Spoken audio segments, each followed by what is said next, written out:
Hello everyone, in this video I'll be ranking all of the race features in patch 8 of Baldur's Gate 3 on a tier list. Patch 8 brought some major changes, most notably Booming Blade is now a cantrip, so your battlemaster fighter can now get an additional 2d8 of thunder and 3d8 once the target moves on their main hand weapon attacks, as this has a melee attack roll. It doesn't scale off intelligence like the others.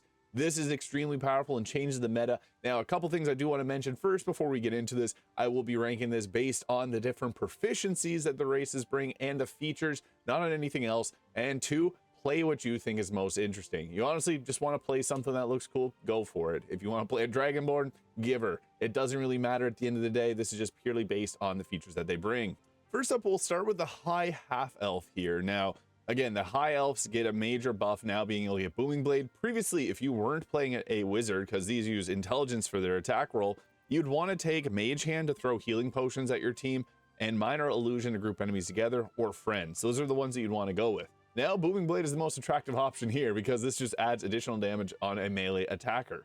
Another nice thing is they get light armor proficiencies as well as shield proficiencies. This is extremely useful on casters that may not get a shield. You can get it with humans and half-elf.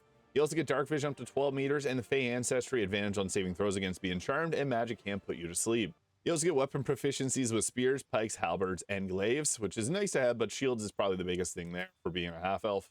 Honestly though, now being able to get Booming Blade is extremely powerful because you can put Booming Blade on any melee attacker and they're going to get a benefit. A ranger benefits from it. A paladin benefits from it. A fighter that doesn't have any magic, a battlemaster fighter benefits from it. So Booming Blade's also nice that if you get haste on yourself, you can do a Booming Blade attack again if you're a fighter, and then another Booming Blade attack. It's strong. So yeah, this one is a tough one to say, but I do think in patch 8 that this is a very powerful option just due to Booming Blade's effectiveness in combat. So I'm actually going to put the High Half-elf up there. Getting light armor proficiency, shields, as well as Booming Blade really opens things up for different classes. Next is the Wood Half-elf. Now, I like playing a Wood Half-elf because they get all the extra movement speed. So they increase the movement speed by 1.5 meters there, so that takes it up from the 9 meters movement speed to 10.5. So that extra movement speed is actually really nice as on anyone. A spellcaster needs extra mobility, or a melee attacker needs that mobility to get around. They also get, again, proficiencies in spears, pikes, halberds, glaives, and armor proficiencies. The light armor and shield proficiency is extremely useful, being able to see in the dark and can't be charmed or put to sleep. But again, I still think the High Half-elf is better. That increased movement speed is quite nice. So again, on a caster, a Wood Elf is very good. Increased movement speed, and they get the ability to use a shield. So I would actually say the Wood Half-elf is one of the best choices. I wouldn't say it's a S tier, but if you want to play as an elf, you want the extra movement speed, a Wood Elf is a good choice on really anyone for the extra movement speed, but especially so if you need the shield proficiencies and that movement speed. Now, the Drow actually is kind of interesting. I like playing Drow mainly for the dialogue options. And yeah, they get cantrips, like they get the Dancing Light cantrip there at level 1. They get Fairy Fire at level 3. And at level 5, they get Darkness. Darkness is really nice, but I actually think Darkness is better if you get it from a spell, because typically if you're a Warlock, you can see in darkness. And if you are a Shadow Magic Sorcerer, you have to cast your own version of darkness to be able to see in it. I like playing a Drow, but I do think that the Drow Half-elf has some shortcomings in comparison, just because their cantrip selection is not as good as increased movement speed or being able to get Booming Blade. Another thing to mention, the Wood Elf actually gets stealth proficiency as well, so they make for a great rogue or ranger. But this one, they just get their cantrips. They get the best dialogue in the game. But one of the biggest things that I noticed, which is very well done on Larian's behalf, is if you're a Drow Half-elf, some will consider you a Drow if they don't know any better. But if you're going against real Drow, they know you're not a full Drow, so they know you're a half elf at the end of the day. But you also still get half-elf dialogue, so this can be a good transition if you want to go into that. I'll be getting into a little bit deeper of the Drow a little later on this video, but overall, I do think the Drow Half-elf is not really as good. You do get, again, some dialogue, but the cantrip selection is very poor. So yeah, this is a B to C tier. Just based on the feats alone, Darkness, as I mentioned, is a great spell, one of my favorites in the game. But the Warlock's already going to be able to get Darkness. It'd go good on a Warlock, but on a Shadow Magic Sorcerer, it's next to useless because they have to cast their own version to be able to see within it. So yeah, the Drow Half-elf, I'll put in the B tier. I like how Larian implemented the dialogue for being not only a half-elf, but a Drow at the same time. So that's pretty cool. And next up is Human, the most, you're going for a bland playthrough, you can play a Human fighter level 12. So the Human does not have any sub-races, just Human. They give 9 meters movement speed. They get the Civil Militia. So this is similar to the half-elf, they get the proficiency with light armor and shields, which is very nice to have, as I mentioned, on a spellcaster. That's how Gale is able to use a shield. They also get the human versatility. You can select additional skill to be proficient in, and your carry capacity is increased by a quarter. Carry capacity, it's okay, but yeah, the human actually comes up a bit short compared to the others. They're, yeah, not as really good as a half-elf, which gets the biggest benefit of being a humanoid is getting the light armor and shield proficiency, but half-elves also can increase their movement speed or get booming blade. So the human, it's an okay choice if you want to roll with it. An extra skill proficiency is never a bad thing, but I think if you're going to play a game like this, there's no real benefit to playing as a human, and half-elves look just as cool. You can, yeah, I would have to say the human choice is probably a C tier. I still feel like the Drow half-elf gets better spell selection than the human, and they get the light armor and shield proficiencies. So I think that this is where we're going to roll with. But next up is the full high elf. So full high elf and half elf do have a bit of differences between them. They don't get the very nice ability to use the civil militia there. They only have proficiency in long sword, short bow, and long bow, which is okay. I mean, there is some bows in the game that'll give you nice passives, so that can be useful because then you can also use your bow. But most people that don't have bow proficiency shouldn't be using bows, just straight up. Dark vision is nice, Fey ancestry is nice, but again, the high elf cantrip is probably the best thing here. Booming blade again. Don't have to go over it again. This is a good option, the high elf, but I think that high half elf is better, especially if you're going for more of a melee kind of caster, because elven weapon training is all right. Most characters that want to use these weapons will already have these proficiencies, so it's almost better to just get the shield proficiency in most cases. One other thing that full elves have is they have a proficiency in perception. So this will just give them a straight up bonus to their perception there. It's not showing on the ones that you can pick. It says +0, but they do get the skill proficiency in perception of +2. So that is nice, but I'd almost rather the benefits of being a half elf. So I feel like actually the half elf is just a tier down from the high half elf, and the wood elf is just a tier down from the wood elf. They get the similar benefits to each other, just minus shield armor, light armor proficiencies, which matter a lot on some classes. Just being able to get a shield is an instant +2 or +3 to your armor class, where you normally wouldn't get that benefit. So yeah, being a half elf is a little bit better. High elf might even be like a B tier, somewhere around there. But let's leave it there. Booming blade is really good. Now, being a full drow gives you some interesting abilities here, like drow weapon training, which gives you a rapier, short sword, and hand crossbow. Hand crossbows are actually really good. Hear me out on this. So if you're a character that doesn't really have a useful bonus action, you can equip 2 hand crossbows. What's cool about this is, let's say you're a cleric and you got your level 8 ability to add an additional 1d8 of an elemental damage type to your attacks. You can do your offhand crossbow attack, and that will trigger that extra 1d8 of damage, giving you actually a decent option, especially if you're a dexterity-based cleric. So that's one benefit of having hand crossbow proficiencies. Superior dark vision up to 24 meters, and the Fey ancestry can't be put to sleep, advantage of being charmed. The biggest difference between Lolth-Sworn Drow and Seldarine Drow is if you're a cleric. If you're Lolth-Sworn, obviously you're sworn to Lolth. This is the evil, like twirling mustache evil type character.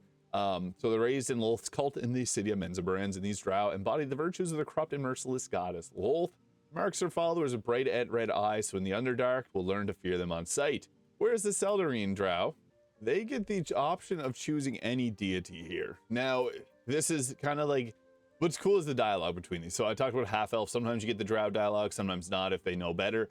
With the Seldarine, you are always apologizing for kind of who you are.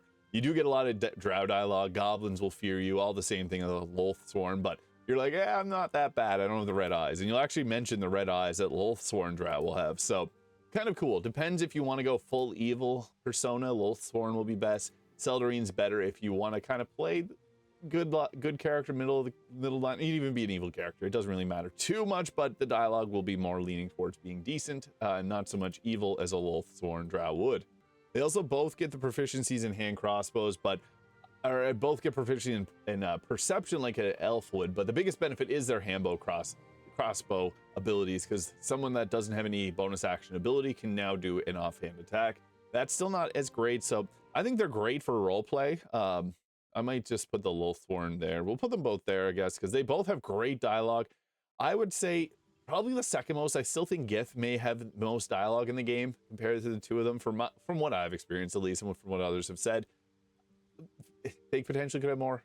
You're going to have a lot of fun with the Drow either way. I think they're a great class. Just ability-wise, there's better options. Now, half-orcs are interesting. If you want to play a half-orc, they're best used on someone that's going to be getting critical hits often. So when you land a critical hit with a melee weapon attack, you deal an extra die of damage, which is huge, actually. This makes your critical hits hit extremely hard. Not only that, they get relentless endurance, so when you reach 0 health points, you're brought back up to 1 instead of going down. That is also really good. Some subclass like the Shadow Magic Sorcerer come with that built in, but that's nice. And you get dark vision up to 12 meters, and you get 9 meters movement speed. The skill proficiency intimidation is also quite nice, so if you go to look at that, you get that +3 to intimidation checks, be a bully, threaten, and induce fear. I think that the half-orc is great. If you're going to be a paladin, they hit really hard with their savage attacks. That extra crit damage die makes a massive difference. Now, there is some nuance to savage attacks. This is also similar to the barbarian feature, the brutal critical, which adds the additional damage die. Now, I'll break this down for you. So this will add an additional damage die. If you have a great sword, which does 2d6 damage, that gives you 1 extra d6. However, if you're using a great axe, which does a 1d12, that adds another 1d12. So it does kind of scale a little bit better on certain weapons. This also stacks with the brutal critical from the barbarian. But the big thing too is that it works on divine smite outside of honor mode. If you're in honor mode, it doesn't work. It also works on sneak attacks. So you can get an additional 1d8 of radiant damage, or your extra 1d8 of damage on your sneak attacks with this savage attacker, making it hit extremely hard. So it's pretty good, especially if you're using a weapon with a bigger damage die. Yeah, this puts a half-orc as possibly, I might even say S tier, just because if you're gonna go with a full-on melee attacker, this is possibly your best choice. Getting an extra damage die on a critical hit and being able to stand back up once you're down is super useful, especially if you're like the tanky character. A barbarian can really benefit from this because you get extra health, and you can use different item that's going to benefit you when you're low on health, because you can always just stand right back up. And the savage attack is really nice to have too. So yeah, half-orc's not my favorite to play, but they can be quite strong. I'm also using the Sculptor's Dream Cache face here. This is not how they normally look. And next up, getting into the halflings. Now, they got 7.5 meters movement speed per turn, so less movement, but they get the lucky. So when you roll 1 for an attack roll, ability check, or saving throw, you can re-roll the die and use the next roll. This is actually pretty crazy, because a roll 1 means it's a critical failure, which is obviously an automatic fail. This makes it so that you can actually become pretty much impossible to fail. You also get brave, advantage on saving throws against being frightened, but that halfling's luck is just so good. Now, the math on this halfling's luck is actually kind of difficult to explain in just a video. I'd have to probably put out a 20-minute video to actually break down the mathematics behind it. But what's nice about this is it basically takes your failure rate to near 0 on a lot of things. So if you have to roll a 2 on a die, you're never failing it. I don't think it's even possible, because you'll re-roll your damage die once. If you get advantage, it rolls both of them. If you roll both of them as 1, it'll re-roll both those die as a patch 6. So it works actually really well. You basically can't fail stealth checks by this point, because you're not going to be rolling a failure ever, basically, with this. So for a lot of features, the halfling is actually really crazy, because with the Lightfoot Halfling, they get advantage on stealth checks. So you're always going to be rolling 2 dice, and they can't roll a 1, or it'll re-roll it. Again, the math on this is pretty crazy, but it basically makes their hit chance much higher. It makes their ability checks much higher. It makes their saving throws much higher. And lucky is a feature that you can't get any other way in the game. There's the lucky feat. It's not close to as good as the lucky feature. So I actually think halflings are pretty insane. I underrated them in the past. I didn't really like the halflings luck till I got to see how crazy it affects the entire game often. So yeah, the halfling is actually pretty underrated. The Strongheart Halfling gets advantage on saving throws against poison and resistance to poison damage, which is nice. If you're a ranger, you can get poison damage resistance too. But I would actually say the better of the two is the Lightfoot Halfling, because advantage on stealth checks is really great. As long as you're not going to be using heavy armor, this will benefit you. Stealth is something that's underrated in Baldur's Gate 3. You can use it often, and getting advantage on stealth checks and not being able to roll a 1 means you're never going to fail. If you want to be a true rogue, you want to be a halfling. So yeah, that's that.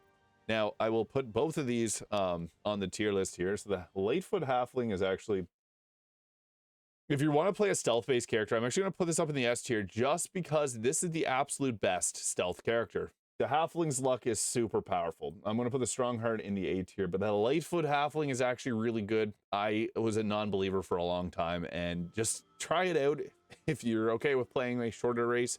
That is extremely, extremely good. Now into the dwarves, and one of these actually stands out a lot from the others. But we got 3 sub-races here: a Gold Dwarf, Shield Dwarf, and Duergar. So each of these comes with their own abilities, but as a whole, the dwarves get proficiency in battle axe, hand axe, or light hammer, and warhammer. This is probably not that great compared to getting a shield proficiency or hand crossbow proficiency. There's much better available.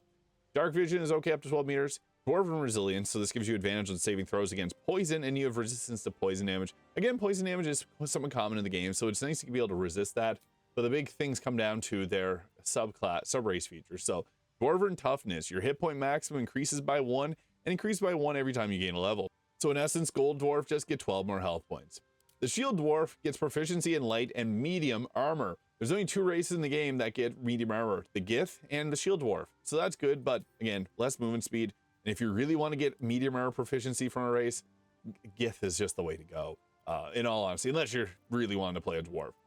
Now, the Duergar here is actually extremely useful. Once enslaved by the Eldritch Mind Flayers, Duergar adapted to freedom, which is harsh practicality. Their cold demeanors are a gift of stealth, are known throughout the Underdark.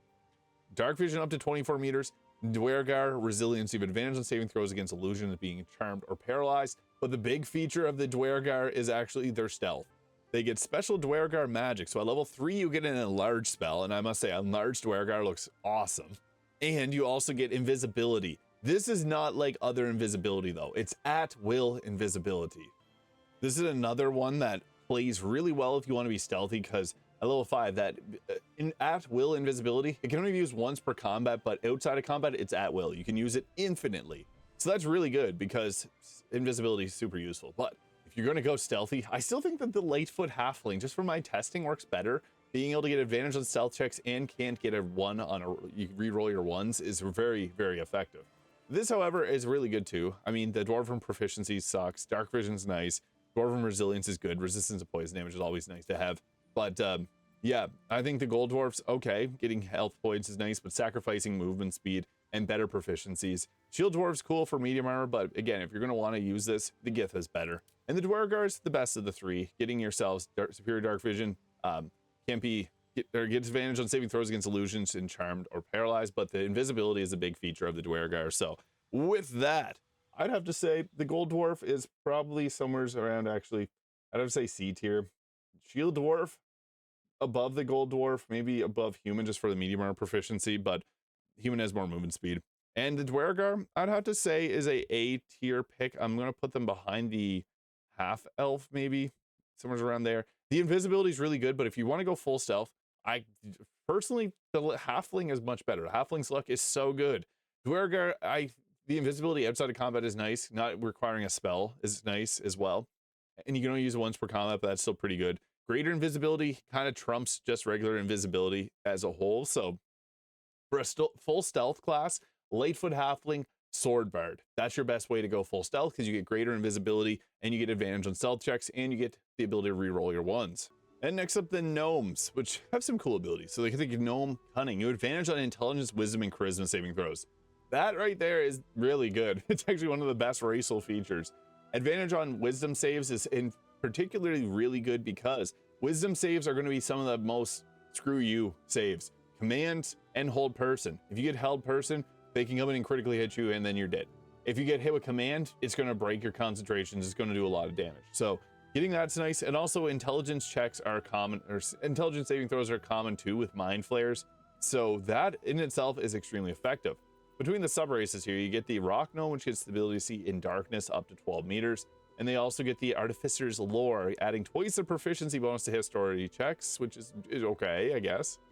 The Forest Gnome gets Speak with Animals, which is a potion you find often. And it also gets Dark Vision up to 12 meters, so that's cool. But I do think that this is probably the weakest of them. And the Deep Gnome, which gives the superior Dark Vision and Stone Camouflage, advantage on stealth checks. As I mentioned, getting that advantage on stealth checks is nice. That's why the Lightfoot Halfling's so good, but they can re-roll their die. This is still pretty good though, because Gnome Cunning is actually a pretty effective ability. So all 3 of them are decently good, better than the dwarves. But of the 3 of them, getting double proficiency bonus in history checks is just fair.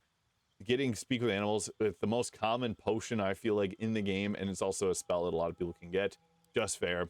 And this one, getting advantage on stealth checks is good for a stealth based class, but the big thing is just the gnome, if you want to get those advantage on wisdom, intelligence, and all the mental saves, basically. So for that, I'd have to put the forest gnome probably. I actually think forest gnome probably it's tough. They're both not great. Forest and gnome, I'll put them into maybe B tier, just because of the gnome cunning. And the deep gnome is probably the best of them getting stealth proficiency. I might put it at the top of the B tier there. So somewhere around there. The gnome is good though for, again, that gnome cunning. Advantage in stealth checks is really good. But I feel like the halfling's luck is better of the two. Gnomes are still good. If you want to play a gnome, you're going to have a good time. They're pretty strong, especially against those mental saves. And getting into tieflings, we got Asmodeus, Mephistopheles, and Zariel Tieflings, all coming with their own unique cantrips that they get. The tieflings all will get the hellish resistance, so taking half fire damage. This is pretty good. They get dark vision 12 meters, and they get the 9 meters of movement speed. But the difference is here. So the Asmodeus will get Produce Flame at level 1, they'll get Hellish Rebuke at level 3, and Darkness at level 5. As I mentioned previously with the Drow, Darkness is good, but you want to cast it if you're a Shadow Magic Sorcerer from your own version of it, and the Warlock is probably the biggest benefit from it, because Darkness you can't see in if you go inside, unless you're a Devil Slay Warlock or a Shadow Magic Sorcerer, and there's 3 pieces of gear that'll give you that. So that's okay. With the Mephistopheles, you get the Mage Hand at level 1. Mage Hand's really good, by the way, because it can throw health potions to keep you alive. It can throw water bottles if you're a sorcerer to set up lightning double damage or cold double damage. So Mage Hand's pretty good. But at level 3, they get Burning Hands, and at level 5, they get Flame Blade. Flame Blade's okay. It's an okay one. The Zariel Tieflings, so this is Karlak is, you get the Thaumaturgy cantrip, advantage on intimidation and performance checks. Level 3, you get Searing Smite, and level 5, you get Branding Smite. The smites are okay because they also use your bonus action, so now it's okay to get these smites, but I don't think they're anything to call home about, because again, they're ones per long rest, and they only add like a 1d6 of fire damage and 1d6 per turn, so it's not that great. If you want to play a tiefling, they're great for their dark vision. They're great for their resistance to fire damage. The cantrips are probably, I would say, best in the Mephistopheles. Hellish Rebuke is nice though, because this will give you an ability to do an attack at an attacker, so that can be okay. Fire damage resistance is probably the best feature actually here, because fire damage is so common in the game, but nothing really major stands out about tieflings. They're just good if you want that fire damage resistance and the extra spells that they get, but the spells themselves are nothing really major. Tieflings are cool for the lore. They also get some unique dialogue too, but I do think that all 3 of them kind of are just meh. Their spells could be a little bit better. The fire resistance is a big thing here, but if you care about reducing fire damage, getting halflings luck to be able to reduce the chances of you getting hit is also probably the better choice. But next up is Githyanki. Now they are actually pretty crazy. So the Githyanki has a bit of it all. They get light and medium armor proficiency, as well as proficiency with short swords, long swords, and great swords. So all sword proficiencies. Long sword proficiency in particular is really good because Fowler Alluve can be used on any class. Fowler Alluve has the Shrieking Song, which can set up an additional 1d4 of thunder damage on attackers, and this benefits your entire team. So if you're a cleric, you can use a sword as a cleric and benefit your team. It also scales up dexterity, so that's really good. A Githyanki cleric of Selene would actually be hilarious against some Shadowheart, obviously. But the cantrip here, you get these Githyanki Psionics Mage Hand. This is a special mage hand I want to point out. It's invisible and it's a spectral hand. This is actually the best scout in the game. So you can use the Githyanki mage hand to go creep around. It's good in the Grove because you can use this to steal for you in certain moments. You also get the Astral Knowledge, gain proficiency in all skills of a chosen abilities. So you can learn wisdom proficiencies. And you can choose this until long rest. That is really good too, because depending on what you need, you could go with a dexterity proficiency, you go with a wisdom, you go with intelligence, go with a charisma proficiencies. Very, very useful. At level 3, they also get the enhanced leap spell, which is nice to have because that'll increase your jump distance by 3 times. That's why Githyanki jump really far in Act 2 and kick your butt. And level 5, their biggest benefit is Misty Step. So any class that can get or any race that can get Misty Step is automatically really good, because Misty Step's good on a caster, it's good on a melee attacker, and yeah, they get a special mage hand. There's so much to like about the Githyanki, besides looking at them, I guess. You can use some face mods and make them look a little bit more the way you want them to, but the big things is the medium armor proficiency, all sword proficiencies. So you can be a light armor wearer, you can be a heavy or medium armor wearer. You got your mage hand to scout ahead. If you're the face of the party, the Astral Knowledge is extremely useful because you get the proficiencies and the skills, and mage hand and Misty Step. If got to be one of the best races in the game. I'd actually say Githyanki is probably the true best if you want to get down to it, because yeah, they get a lot of everything. Any really class can benefit from being a Githyanki. Kind of similar to like a high elf getting the booming blade being very beneficial, the half orc being more melee focused, and the halfling being more stealth focused. The Githyanki succeeds everywhere, and that's yeah, that kind of makes them, I guess, it go to their head a little bit, because that's how they act in the game, and I guess in Dungeons and Dragons as a whole. And now the race with the most sub races is the Dragonborn. Now they kind of got the short end of the stick. I feel like there should be some a little bit of homebrew added in. So Dragonborn, they just get 9 meters movement speed, nothing special. They get Dragon Breath, which it was worse. They made it a little bit better. It's still not good. Now my personal recommendation is to use mods. There's plenty of mods on console and PC that makes the Dragonborn much better. I like the ones that add this as making it a weapon attack. So if you're a fighter, you can attack, do a breath attack and attack, and that's your action. That becomes really cool. There's also ones that'll make this a bonus action. There's ones that allow you to change your breath, because you either get a cone, like with the black one here, and you get a cone, or you get a straight rod of it. Poison breath, this does a cone, this one does a cone, this one does a cone, the white one does a cone, the fire one does a cone. Yeah, so yeah. If you take the brass, you get the column of fire there, and this one will give you the cone. So yeah, some of them do have a bit of a different dragon breath, but they are all pretty rough.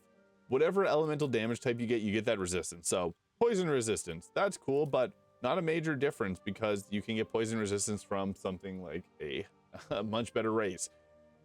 Acid damage resistance, not even something to care about. Lightning damage resistance gets removed if you get hit with water. So yeah, fire damage resistance, you're probably better playing a tiefling. The dragon breath is kind of crappy, in all honesty.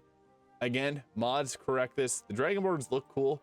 The thing is, dragonborns were a later addition in the game, and their mouth physics don't work well. That's why your character doesn't talk, and that's why you don't see many dragonborns that talk, because their mouth does move a little bit silly. It is hard to make something like this that looks super cool talk like a human, so I understand why. But dragonborns did get kind of the short end of the stick here, so yeah, I'm gonna say the best one, probably, it's even hard to say with the best one. Pick an elemental damage type that you like, but this is filling out the D tier. But you know what it stands for? It stands for the Dragonborn tier. So yeah, no race is bad, as I mentioned. They're all kind of have their own benefits, pros and cons. The best ones being the Githyanki, just because Githyanki get all those proficiencies. They get the astral knowledge, they get the psionic hand, they get a lot of really good benefits. The high half-elf is my personal favorite, because booming blade is so good, and they also, if you're going to be someone that needs a shield proficiency, you got it there. They also get all the extra benefits of being they're probably the lowest of the S tier, but I'm going to put them right here just because booming blade is such a change in patch 8. Half-Orc, great on a melee attacker, and overall probably the strongest melee character. Halfling, the best stealth character, but bonus points to the Duergar, because the Duergar is also really good at stealth. But I do think after my testing, the Lightfoot Halfling with their Halfling's luck and advantage on stealth checks is just better than Duergar. Plus, as I mentioned, you can play Sword Bard, take greater invisibility, which is better than regular invisibility, and then you're the ultimate stealth character. So those are my top 4 races for patch 8 of Baldur's Gate 3. Let me know your thoughts in the comments below. Again, play what you think is most fun or looks most interesting to you. This is just a breakdown of all the abilities that each of these brings. So let me know your thoughts in the comments. Hit the subscribe button below if you haven't already. And I hope you have an incredible day. We'll catch y'all in the next one.